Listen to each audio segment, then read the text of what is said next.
everyone, this is Tim from Your 6 Tech. Today in this video I'm going to show you how to unpair your PlayStation 4 controller from your console. And this is really easy if you want to connect it to another device. So on the top, let's go on over to settings and select this. And then go on down to where it says devices, right here. Then go to Bluetooth devices.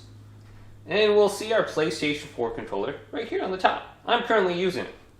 Now we actually want to go to one that we're not using, and then select it by pressing X.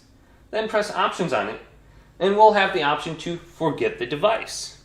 And this will deregister it and unpair it from our PlayStation. So let's go to this.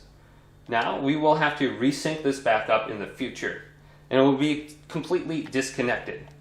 Now if you go to the one that you're currently using, you will only have the option to disconnect it, which will pretty much just turn off the controller. So you actually have to use a different controller to disconnect it. Now if you do not have another controller to disconnect it, you could try entering a keyboard or mouse. So I have this currently turned off and I'm using my TV remote. Now if you are using like the remote play application or something like that, you can go to options. Now I'm using my TV remote. There is no way to bring up the options menu, unfortunately. But hopefully this video did indeed help you out. Did leave it a big thumbs up. And subscribe to my channel down below for more tech videos coming up next on Your 6 Tech.